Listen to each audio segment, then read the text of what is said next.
Gálatas 4, versículos 21 até o capítulo 5, versículo 1. Preste bastante atenção, meu irmão, minha irmã, na palavra do Senhor. Essa palavra aqui é tão rica, tão abençoadora, e hoje mais uma vez nos fala. Preste atenção, palavra do Senhor. Dizei-me vós os que quereis estar sob a lei, acaso não ouvis a lei? Pois está escrito que Abraão teve 2 filhos, um da mulher escrava e outro da livre. Mas o da escrava nasceu segundo a carne, o da livre mediante a promessa. Essas coisas são alegóricas, porque essas mulheres são 2 alianças. Uma, na verdade, se refere ao Monte Sinai, que gera para a escravidão. Esta é Agar. Ora, Agar é o Monte Sinai na Arábia e corresponde a Jerusalém atual, que está em escravidão com seus filhos. Mas a Jerusalém lá de cima é livre, a qual é nossa mãe. Porque está escrito: alegra-te, ó estéril, que não dás à luz, exulta e clama, tu que não estás de parto, porque são mais numerosos os filhos da abandonada que os da que tem marido. Vós, porém, irmãos, sois filhos da promessa, como Isaque. Como, porém, outrora o que nascera segundo a carne perseguia ao que nasceu segundo o Espírito, assim também agora. Contudo, o que diz a Escritura? Lança fora a escrava e seu filho, porque de modo algum o filho da escrava será herdeiro com o filho da livre. E assim, irmãos, somos filhos não da escrava, e sim da livre. Para a liberdade foi que Cristo nos libertou. Permanecei, pois, firmes, e não vos submetais de novo a jugo de escravidão. Até aqui a palavra do Senhor, vamos orar. Senhor, somos tão gratos a Ti, Senhor, pela Tua palavra que nos instrui, Senhor, a Tua palavra que molda em nós um coração que antes não tínhamos, mas agora passamos a ter pelas Tuas imensas misericórdias, Senhor. Obrigado pelo acesso que temos a Ti no sangue de Jesus. Obrigado, ó Pai, pelo selo do Espírito Santo que habita entre nós. E agora fala aos nossos corações, no santo nome de Jesus. Amém. Irmãos, qual é o propósito das histórias do Antigo Testamento? Eu sei que muitos de vocês cresceram em igreja, alguns de vocês não cresceram, mas nós ouvimos histórias do Antigo Testamento desde pequeno. Eu acho que as crianças aqui já ouviram várias histórias. Vocês já ouviram histórias do Antigo Testamento? Sim? Sim. Ok, elas falaram sim. Nós já ouvimos histórias sobre Adão e Eva. Histórias sobre Noé e a arca e os animais que entraram lá. Você fica imaginando se entrou Tiranossauro Rex na arca de Noé. José no Egito e seus irmãos, quando ele foi vendido como escravo e depois tornou-se vice-governador. Moisés abrindo o Mar Vermelho. Josué trazendo a cidade de Jericó abaixo, depois de circular ela por 7 dias com o povo de Israel. Gideão e as provas que ele realizou com Deus. Todas essas histórias fazem de alguma maneira parte da nossa criação dentro de igreja, dentro do ambiente cristão. Algumas histórias são um pouco mais desconhecidas, como por exemplo quando Saul foi visitar uma bruxa no meio da noite para consultar se ele seria o rei de Israel. Ou então os detalhes da construção do Templo de Salomão. Você se lembra de todos os detalhes? Tem muito detalhe lá, engenharia de ponta para aquela época. Também vemos as genealogias complexas do livro de Crônicas, as épicas cruzadas militares de Davi contra os seus inimigos, a fascinante história da rainha Estere, da sua estada dentro do reinado, e também a sublime história de Ruth e sua sogra Noemi. E todas essas histórias, elas atiçam a nossa imaginação, não é verdade? Mas a grande pergunta que eu faço para vocês hoje à noite, irmãos, é essa aqui. Para que elas nos servem? Será que elas são histórias apenas para nos trazer um certo tipo de conhecimento do passado? Ou será que elas têm de fato alguma validade, alguma aplicação para nós hoje, quando nós lemos essa história? Será que nós podemos de fato aplicar aquilo que aconteceu no passado nos nossos dias? Esse tem sido o motivo de tantas pessoas criticarem a Bíblia. Falar que a Bíblia é um livro muito fantasioso. Já imaginou? Você não pode simplesmente pegar a história da mula de Balaão, ir lá na fazenda do Cláudio Cruz, lá na fazenda Babassu, e pedir para uma das mulas dele falar com você à vontade de Deus. Né? Vai ser um pouco estranho se você tentar fazer isso. Né? Você fica se questionando se você não poderia fazer com seus amigos da faculdade lá, os seus professores ateus, a mesma coisa que Elias fez com os profetas de Baal. Cai fogo do céu e mata todo mundo. Né? Às vezes era mais fácil para resolver o problema desse pessoal que fica questionando a sua fé. Ou então você fala assim, olha, cansei desse Brasil, não aguento mais isso. Você ora para Deus mandar uma carruagem de fogo e te arrebatar que nem Elias. né, ou Enoque, né, que foi tomado para si. Não é apenas, queridos, uma questão de aplicabilidade da Bíblia que deixa muitas pessoas perplexas, mas também a questão da veracidade histórica dessas histórias, dessas narrativas. Será que de fato elas aconteceram? Será que Jesus realmente, com o som da voz dele, fez uma tempestade parar? Será mesmo que Eliseu conseguiu fazer o machado flutuar no Rio Jordão? Será mesmo que Davi, o pequeno Davi, enfrentou um gigante de mais de 3 metros e derrubou um gigante que afrontava toda a nação? Quão verdades são essas histórias e qual é a relação delas conosco? E, meus irmãos, o que nós veremos hoje claramente nesse texto é que essas histórias são muito mais do que histórias distantes para um povo distante ou histórias fantasiosas que contamos para os nossos filhos antes que eles durmam, mas são a nossa história. Essa história que nós estudamos na palavra de Deus é a minha e a sua história. E, portanto, há uma necessidade de nós conhecermos a nossa história muito bem, porque ela descreve quem nós somos. Ela nos mostra as nossas origens, ela descreve o nosso estado espiritual. E nós veremos claramente que essa história também fala de redenção. Essa história fala de quem nós somos na escravidão do nosso pecado e da graça de Deus em Cristo Jesus, de nos transportar de Sinai para Jerusalém celestial.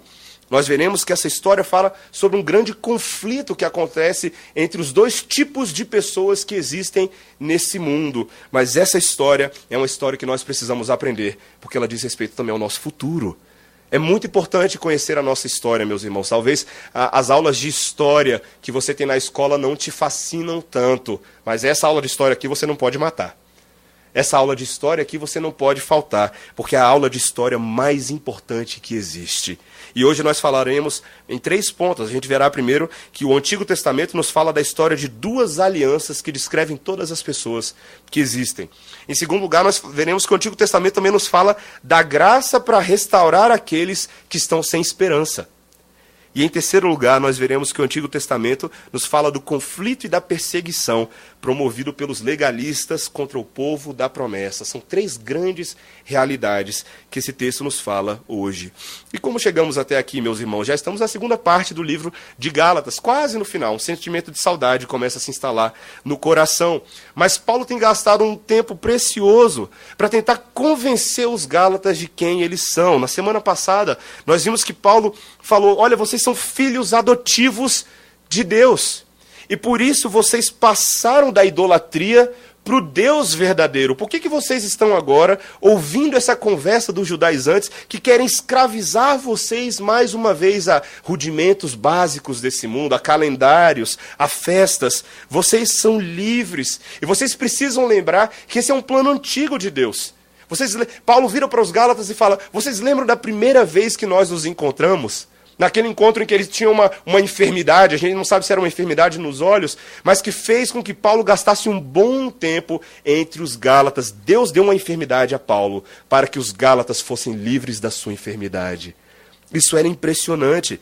E aí Paulo estava tentando mostrar: olha, esse é o cuidado de Deus por vocês, o cuidado paternal. Vocês não podem ficar dando ouvidos aos homens, aos interesses egoístas desses judaizantes. Vocês devem entender que Paulo estava gerando eles com fortes dores de parto. Você lembra? Como uma mãe cuidando dos seus filhos e preocupados que eles entendessem de fato a lei. E é isso que ele começa falando no versículo inicial. Veja, no capítulo 4, versículo 21, olha o que ele diz: dizei-me vós, os que quereis estar sob a lei, acaso não ouvis a lei? Eu acho isso muito interessante que Paulo fala.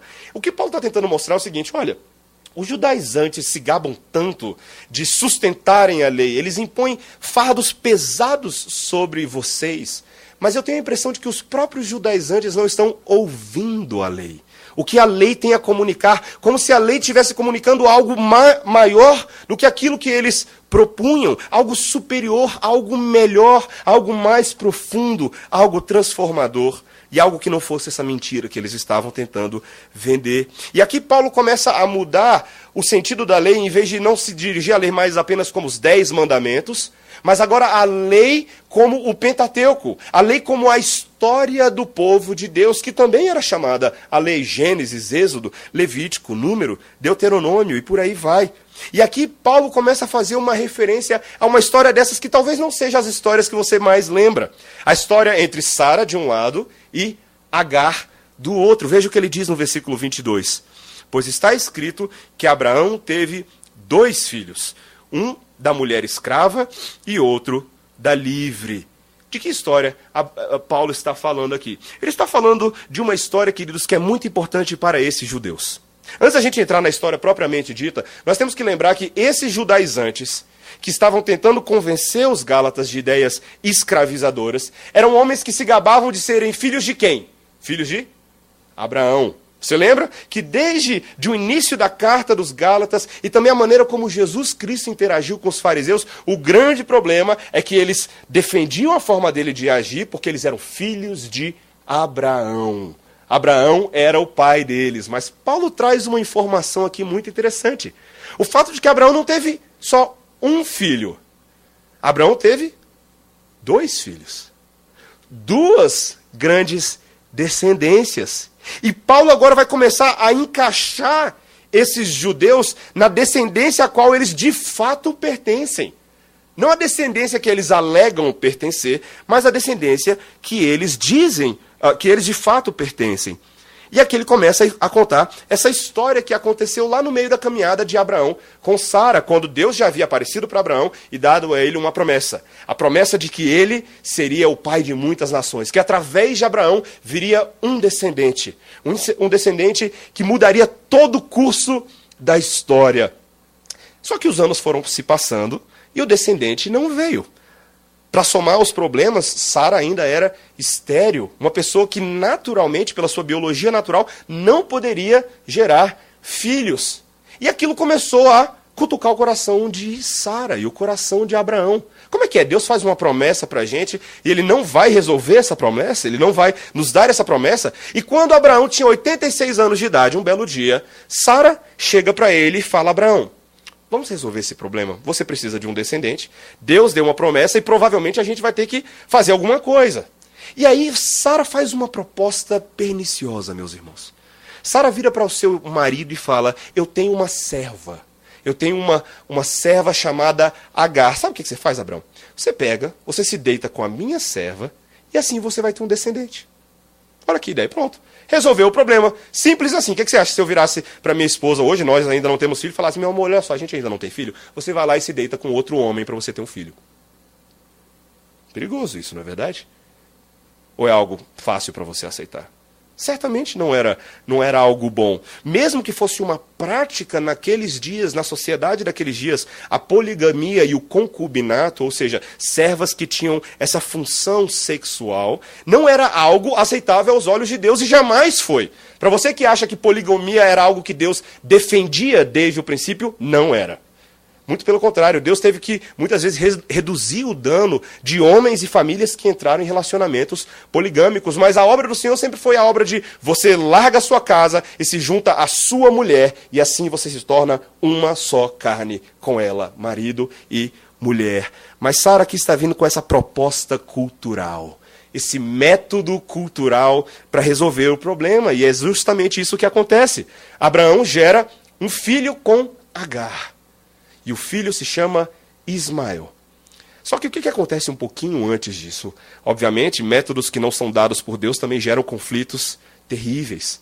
O que começa a acontecer quando Agar fica grávida é que ela começa a desprezar Sara. Ela começa a olhar para Sara com um olhar de superioridade. Eu vou ter uma criança que você jamais poderá ter. E aquilo começou a gerar no coração de Sara um grande ciúme, uma grande inveja. E quando o bebê nasce, Sara toma uma decisão. Ela vira para o seu marido Abraão e fala: eu não posso conviver com essa mulher. Ou ela ou eu. Coloque essa mulher para fora de casa. E aquilo foi muito penoso para Abraão. Abraão, de fato, expulsa Agar, mas o anjo encontra com ela no caminho e fala para ela voltar para casa, porque Deus tinha um projeto para Agar. Do rebento dela faria uma grande nação. Ismael seria também o gerador de uma grande descendência. Esse é o nome que é dado para a criança, Ismael. E ela volta para casa e Ismael nasce. E depois de alguns anos, 14 anos depois, quando Abraão tinha 100 anos de idade, vem então o tão esperado filho da promessa, Isaque. Isaac nasce naquele contexto também, mas a família continuava tendo problemas. Quando você olha lá em Gênesis 21, você vê que Ismael caçoava de Isaac, as relações em casa não estavam boas. E o que Paulo fala é, por que aconteceu toda essa história? Qual é o símbolo de tudo isso? O que Deus estava fazendo? E veja o que ele diz a partir do versículo 24. Essas coisas são alegóricas, porque essas mulheres são duas alianças. Uma, na verdade, se refere ao Monte Sinai, que gera para a escravidão. Esta é Agar. Ora, Agar é o Monte Sinai na Arábia e corresponde a Jerusalém atual, que está em escravidão com seus filhos. Mas a Jerusalém, lá de cima, é livre, o qual é nossa mãe.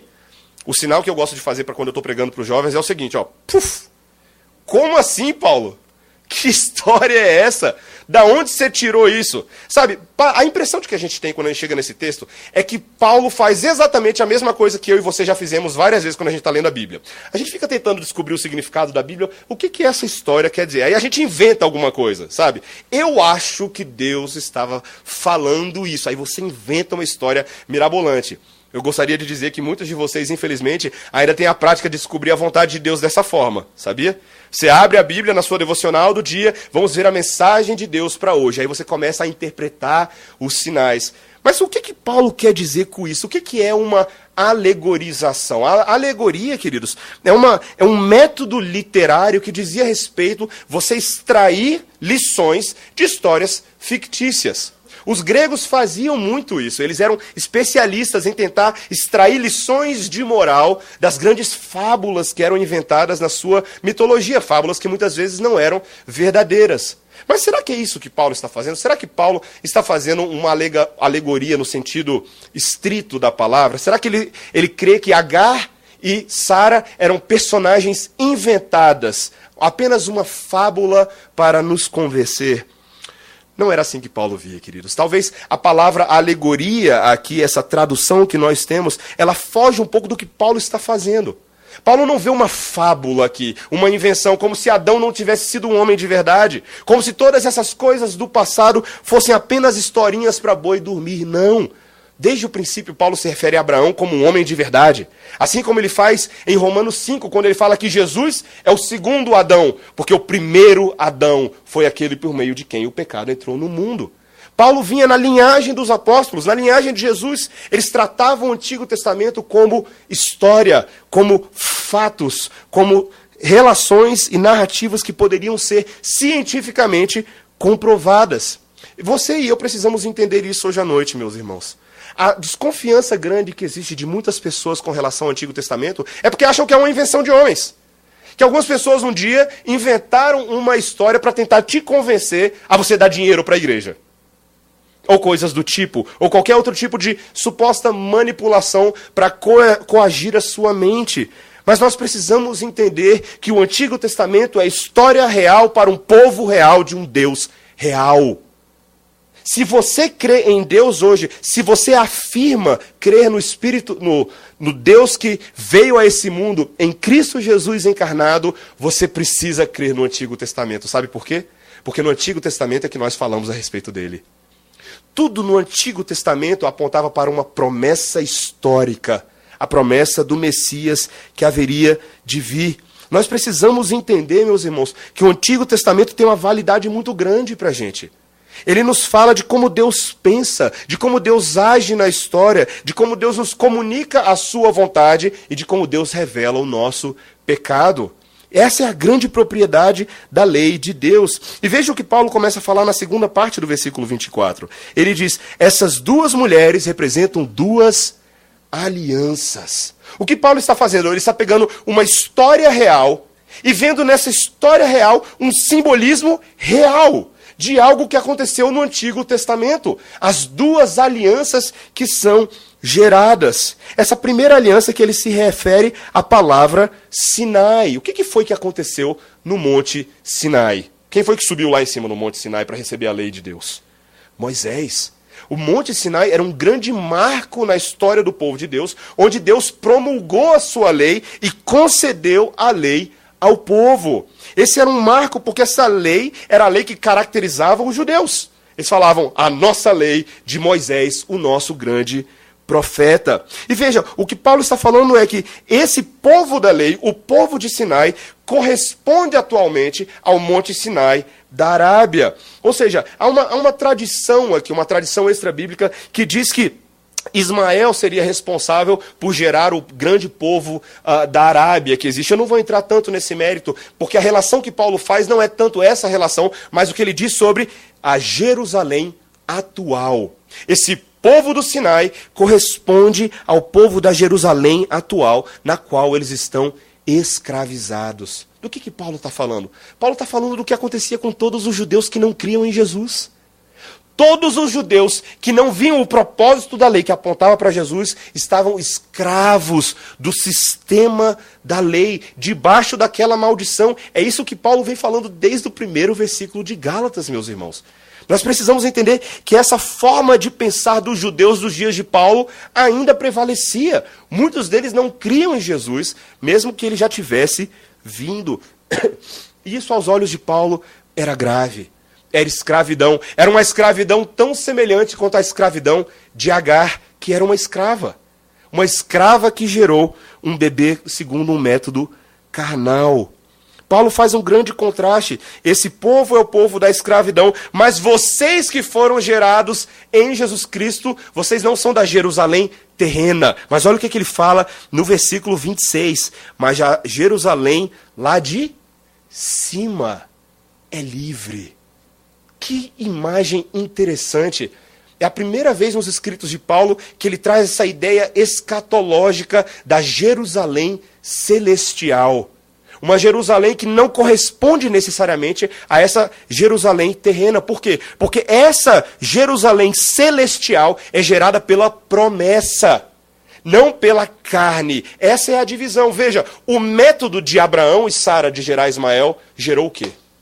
Uma grande frustração para eles. Uma grande dor de cabeça. Uma família que passou a colher um conflito familiar terrível. Mas o método da promessa é o método que tem a ver com o céu. É daqueles que são nascidos pelo Espírito de Deus, gerados pelo Espírito de Deus. E a nossa identidade passa a ser aquela que não é mais terrena, mas celestial. Nós somos os filhos da promessa. Ele diz que a Jerusalém lá de cima é livre. E ela é a nossa mãe. Que interessante, né? Tantas pessoas dizem que existe uma mãe no céu hoje, né? Mas essa mãe no céu de Paulo não corresponde à mãe no céu de tantos religiosos dos nossos dias. Aquilo que ele fala, nós pertencemos a uma pátria celestial. As nossas aspirações, os nossos desejos, a nossa forma de viver agora é uma forma diferenciada, porque somos os filhos da promessa. É o que ele diz no versículo 28, quando ele diz: vós, porém, irmãos, sois filhos da promessa, como Isaque. Meus irmãos, isso tem um significado espiritual muito grande, quando nós entendemos quando é que Paulo retoma esse ensino do Antigo Testamento. Ele retoma o que ele fala no versículo 27, a partir de Isaías 54. Veja o que ele diz a partir de Isaías 54, o versículo 27 desse texto. Ele diz: alegra-te, ó estéril, que não dás a luz. Exulta e clama, tu que não estás de parto, porque são mais numerosos os filhos da abandonada do que os filhos da que tem marido. Meus irmãos, essas palavras de Paulo são palavras difíceis de nós entendermos. Talvez seja fácil para você como leitor contemporâneo, mas se você imaginar que Paulo resgatou a profecia de Isaías, que foi dada quando o povo estava numa situação muito terrível, isso ganha uma nova dimensão para a gente. Quando é que Isaías falou essas palavras? Elas foram faladas aos exilados judeus na Babilônia, 1200 anos depois de Abraão e 600 anos antes de Paulo.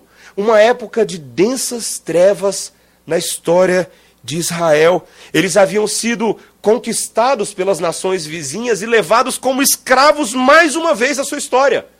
Escravos para a Babilônia. Você talvez lembre de outras histórias, como a história de Daniel e seus amigos, Sadraque, Mesaque e Abidnego, bons nomes para você colocar nas suas crianças. Essas histórias que dizem respeito não a fábulas, mas aos eventos históricos do povo de Deus. Histórias que nos tocam, histórias que nos falam da grande dificuldade de se viver pela fé em meio ao sofrimento. Isaías, no seu livro, está tentando resgatar a coragem do povo. Um povo que havia perdido todos os seus direitos. Um povo que agora era tratado de maneira opressiva. Um povo que havia perdido totalmente a dimensão do cuidado de Deus, pois só conseguiam olhar para as circunstâncias. Muitos dos israelitas remanescentes no exílio achavam que a sua vida como nação havia terminado. Que não haveria mais Israel depois do exílio babilônico e que eles jamais voltariam para casa, nem teriam um país próprio. Outra vez, pareciam fracassados, frágeis, impotentes, enquanto as outras nações pareciam fortes e hábeis ao seu redor. Você já morou num país dessa forma? Eu lembro que um amigo meu que trabalhava na Mocidade para Cristo alguns anos atrás disse que teve a oportunidade de viajar com uma missão brasileira na qual a MPC se juntou para visitar o Haiti após o terremoto. E ele falou que foi uma viagem muito difícil para ele. Porque quando você chega lá todo animado a fazer diferença para Jesus, e você chega lá e você se depara com a realidade dos fatos. O que de fato aquele terremoto causou na nação, que foi muito mais do que um terremoto meramente de natureza normal, né, da natureza. Foi um terremoto que abalou todas as estruturas do país, sociais, políticas, econômicas, emocionais da nação. Eu fico imaginando, quando a gente tenta pregar o evangelho para pessoas que estão passando por esse tipo de coisa, será que o evangelho encontra resposta no coração e no ouvido? Mas Isaías tinha a convicção que sim, de que encontraria. De que aquelas pessoas que estavam numa situação de esterilidade espiritual seriam mais uma vez visitadas por Deus. O significado espiritual disso aqui é profundo, meus irmãos.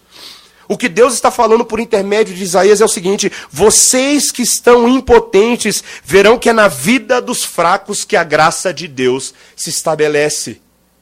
Meus irmãos, aquilo que Paulo fala lá na frente, quando eu sou fraco, aí é que eu sou forte. Este tem sido o método de Deus ao longo da história. A graça de Deus se manifesta na nossa fraqueza. O tema da esterilidade é um tema que se manifesta de inúmeras formas na vida do povo de Deus.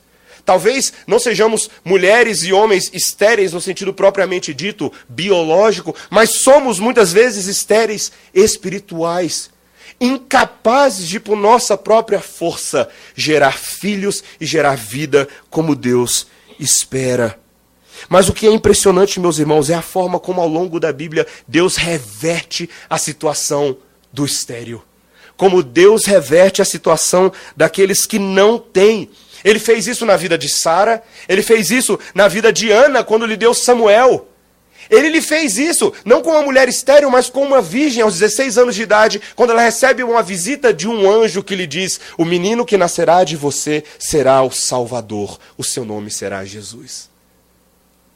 Meus irmãos, o povo da esterilidade só pode viver com base nas promessas de Deus. Você sabe por que eu e você estamos aqui hoje à noite? Não foi porque eu e você tivemos a brilhante ideia de inventar um negócio chamado igreja. Foi porque o Deus da promessa enviou o cabeça da igreja. E ele o fez por meio de uma moça que não havia nem tido relações com seu marido ainda. Se esse Deus é capaz de fazer isso ao longo da história, quanto mais ele fará no meio do seu povo hoje. Meus irmãos, Deus nos tem amparado com todo tipo de bênção, para que nós, que somos tantas vezes fracassados e desiludidos, nos voltemos para Ele. Veja que Deus tem um propósito em nos fazer passar por vales e aflições nesse mundo. Sabe o que é? Para que você não confie na força do seu braço e na capacidade de você viver cumprindo a lei de Deus, mas para que Ele mostre que você depende de Deus em absolutamente tudo da sua vida. Que você não pode fazer nada pela sua força. Vejam o que o pastor Tim Keller fala no seu comentário. Ele diz: se a salvação é pelas obras, então só a fértil pode ter filhos. Só os moralmente aptos e fortes, as pessoas de boa família, os que têm uma ficha limpa, têm condições de ser espiritualmente frutíferos. Usufruir do amor e da alegria de Deus e assim transformar a vida de outros. Mas essa não é a lógica do Evangelho. Nele, não importa quem você é ou quem você foi. Você pode ser um pária espiritual e moral, tão à margem de tudo quanto a mulher solteira e estéril na antiguidade. Não interessa, você dará fruto do tipo que permanece. Pois o Evangelho diz, graça não apenas para as férteis como Agar, mas para as Saras estéreis. Se existe futuro para Sara, pode existir para qualquer um. Meus irmãos, vocês entendem isso? Vocês entendem que a promessa que nós gozamos no Senhor hoje é a de que Ele te salvou e gerou em você vida, não por nada que você tenha feito, mas com base na misericórdia dEle. Com base na capacidade dEle de ser fiel às suas promessas. Meus irmãos, que grande consolo. Que grande consolo isso era para Sara, numa época em que o valor da mulher consistia quase que exclusivamente na sua capacidade de gerar filhos. Claro, a Bíblia não aceitava isso, meus irmãos, mas até hoje nós vemos esse tipo de estigmatização. Mulheres solteiras ou sem filhos muitas vezes são tratadas de maneira inferior pelas suas pares. Mas o Evangelho, meus irmãos, mostra o cuidado especial de Deus e a possibilidade de que os fracos, os frágeis e os vulneráveis realmente frutifiquem em Cristo. E Paulo mostra a última realidade desse texto. Veja o versículo 29, quando ele diz: como, porém, outrora o que nascera segundo a carne perseguia ao que nasceu segundo o Espírito, assim também agora. Meus irmãos, assim como no passado, Ismael foi a causa de chacota com Isaac dentro de casa. Fica imaginando a cena. Ismael era 14 anos mais velho do que Isaac. E ele tirou muito com a cara dele. Provavelmente pegou os brinquedos dele. Provavelmente fez muito bullying escondido dos olhos da mãe. Na cozinha, quando ela não estava vendo, pega o pedaço de bolo dele. O pedaço de bolo dele, ele estava lá querendo comer um pedacinho tão gostoso de bolo. E aí pegou o pedaço dele. O texto nos diz que Ismael fazia isso com constância, que era a prática dele agir dessa forma. E Sara, quando identificava aquilo, quando talvez o seu filho vinha choramingando para ela, mamãe, o que eu faço? Ela não sabia muito o que fazer. Mas ela sabia lá no fundo que o que estava acontecendo naqueles dias era fruto das decisões impensadas deles lá no passado. De que ela estava colhendo o fruto dos seus métodos e não dos métodos divinos. Sabe, meus irmãos, nós somos tão tolos. Quantas vezes nós somos lentos para confiar no tempo de Deus e no cuidado de Deus e queremos resolver os problemas com as nossas próprias mãos? Falamos, olha, se Deus, que é Deus poderoso, não vai agir, é melhor eu agir e dar o meu próprio jeito humano. E aí, meus irmãos, quantas vezes quebramos a cara? Fazemos isso com frequência e somos tardos para aprender, porque continuamos fazendo essas coisas sem jamais nos voltarmos para Deus. Veja o que começa a acontecer na vida dessa família. O próprio Senhor Jesus Cristo foi perseguido pelos seus pares. Veja que essa perseguição de Ismael para com Isaac era um modelo do que aconteceria da perseguição dos da lei para com aqueles da graça. Jesus Cristo foi perseguido pelos seus, foi condenado pela sua própria nação. Os fariseus se achavam mais justos do que Deus e condenaram o próprio Deus. É tão curioso isso que eles não reconheciam que Jesus era o Filho de Deus, o Messias esperado, e, portanto, tantas vezes tentaram ser mais justos do que o próprio Jesus, ao ponto de o levarem para a cruz. Ali na Galácia também, meus irmãos, a perseguição não era física, mas nem por isso menos perigosa. Aqueles mestres fariseus, aqueles falsos irmãos estavam tentando destruir a liberdade do Evangelho. Essa realidade do legalismo dentro da igreja que tantas vezes nos aparece disfarçada, irmãos. Sabe, o legalismo, o grande problema dele é que ele não aparece para a gente como o diabo de chifres e tridente. Nada desse tipo. Ele aparece de maneira sutil, de maneira perniciosa, de forma a excluir aqueles que não se alinham com os altos padrões dos que se acham no favor de Deus. John Stott fala o seguinte no seu comentário: a perseguição da verdadeira igreja nem sempre é patrocinada pelo mundo, como muitas vezes achamos, mas por nossos meio-irmãos, por pessoas religiosas, pela igreja nominal. Os maiores inimigos da fé evangélica hoje não são os descrentes. Muitas vezes eles estão ao nosso lado, dentro da igreja, nutrindo um sistema que serve apenas para eles mesmos, uma hierarquia de status humano. Isaac sempre objeto de zombaria e perseguição por parte de Israel. Meus irmãos, legalismo é algo que nós devemos cortar pela raiz. Será que você muitas vezes age de forma legalista com seus irmãos? Às vezes eu converso com alguns de vocês em situações diversas do dia a dia e determinadas ideias transparecem do tipo, eu não tolero tal pessoa. Às vezes eu faço, por que será? E eu pergunto para a pessoa, por que você não tolera? E não há uma causa clara, e à medida que a gente investiga isso, à medida que a gente se aprofunda, o que nós encontramos lá embaixo é que você se acha melhor do que o seu irmão. Talvez por inveja, talvez por ciúme, você tem matado o seu irmão. E faz isso de maneira sutil. Não excluindo totalmente, mas não se importando com ele, sendo indiferente, disseminando determinadas ideias e intrigas que ferem não apenas a reputação dele, mas a glória do nosso Deus. Meus irmãos, quando nós entendemos que todos nós somos filhos da promessa, todos nós, não há espaço para legalismo. Não há espaço para superioridade. Todos nós fomos salvos pela graça e, portanto, todos merecem ser tratados com a mesma graça com que fomos alcançados. E veja a firme exortação de Paulo, ainda se referindo no versículo 30, olha o que ele diz, contudo o que diz a Escritura, lança fora a escrava e seu filho, porque de modo algum o filho da escrava será herdeiro com o filho da livre. E assim, irmãos, somos filhos não da escrava, e sim da livre. Ele está falando, aquelas palavras que Sara disse para Abraão ao dizer, lança fora a escrava, eram palavras com significado profético. De que o povo de Deus hoje deve lançar fora todo o espírito legalista no nosso meio. Veja que as palavras de Paulo são fortes. Ele estava se referindo tanto à presença de falsos irmãos, que deveriam ser retirados do meio, mas também à presença daquele espírito que se instala nos nossos corações. O de um legalismo que subjuga outros e coloca cada um deles debaixo de um pesado crivo. Meus irmãos, versículo 1 do capítulo 5. Para a liberdade foi que Cristo nos libertou. Permanecei, pois, firmes, e não vos submetais de novo a jugo de escravidão. Meus irmãos, como é difícil essa batalha. Não é uma batalha fácil. Somos tentados constantemente a cair nesse processo. E é por isso que nós oramos hoje na oração do Pai Nosso. Livra-nos de toda tentação. Livra-nos do mal.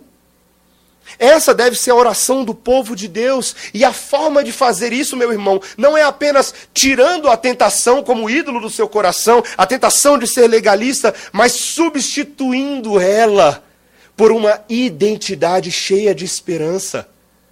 Você e eu jamais conseguiremos deixar de ser legalista se nós não tivermos uma perspectiva real e concreta do que significa pertencer a Jerusalém celestial.